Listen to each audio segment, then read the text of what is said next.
A total of 3,300 people have now died in mainland China, with a reported 81,439 infections. A growing number of imported coronavirus cases in China risk fanning a second wave of infections when domestic transmissions had basically been stopped, as senior health officials said on Sunday, while eased travel curbs may also add to domestic risks. China, where the disease first emerged in the central city of Wuhan, had an accumulated total of 693 cases entering from overseas, which meant the possibility of a new round of infections remains relatively big, Mi Feng, spokesman for the National Health Commission, NHC, said. Nearly a quarter of those came from arrivals in Beijing. Beijing, the capital, still bears the brunt of the risks, said Zhu Hejian, spokesman for the Beijing government, told reporters. There's no reason to lay back and relax yet. It's not a time when we can say everything is going well. Most of those imported cases have involved Chinese returning home from abroad. For more updates, please subscribe our channel. A total of 3,300 people have now died in mainland China, with a reported 81,439 infections. China was widely accused of a delayed response when suspected cases first emerged in December, with a young doctor reprimanded for spreading rumors when he tried to raise the alarm. But the world's most populous country has since won praise from the World Health Organization for its efforts to lock down affected areas and isolate patients. In the last 7 days, China has reported 313 imported cases of coronavirus, but only 6 confirmed cases of domestic transmission, NHC's data showed. There were 45 new coronavirus cases reported in the mainland on Saturday, down from 54 on the previous day, with all but one involving travelers from overseas. Airlines have been ordered to sharply cut international flights from Sunday. And restrictions on foreigners entering the country went into effect on Saturday. 5 more people died on Saturday, all of them in Wuhan, the capital of Hubei province.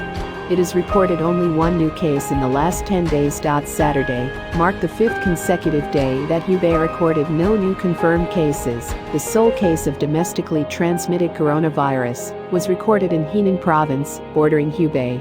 On a cold and rainy Sunday, Wuhan streets and metro trains were still largely empty. The Hubei government said on its official WeChat account that a number of malls in Wuhan, as well as the Chu River and Han Street shopping belt, would be allowed to resume operations on Monday. With traffic restrictions in the province lifted, Wuhan is also gradually reopening borders and restarting some local transportation services. It's much better now, a man, who gave his surname as Hu, told Reuters as he ventured out to buy groceries in Wuhan. All airports in Hubei resumed some domestic flights on Sunday, with the exception of Wuhan, which will open to domestic flights on April 8. Flights from Hubei to Beijing remain suspended. A train arrived in Wuhan on Saturday for the first time since the city was placed in lockdown 2 months ago. Restrictions have also been eased on people looking to return to the capital, although the procedure still appears much more vigorous, as it's done on an application approval basis. More than 7,000 have returned to Beijing from Hubei by chartered trains or private cars, Mao Jun, a Beijing government official, said on Sunday. But as travel restrictions are rolled back, concerns about asymptomatic cases have intensified. Gansu, a province in northwestern China, reported a new case on Sunday of a traveler from Hubei who drove back on a health code, declaring the person free of virus. It is unclear how the person became infected, according to the report by state broadcaster CCTV. As scientists worldwide scramble to fight the battle against the coronavirus, a Chinese research institute said this week it has developed a nanomaterial that can absorb and deactivate the coronavirus, and that it is looking to work with companies to apply the technology in making air purifiers and face masks.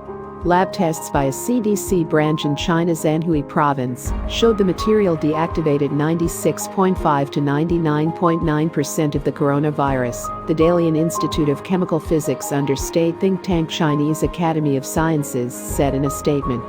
For more updates,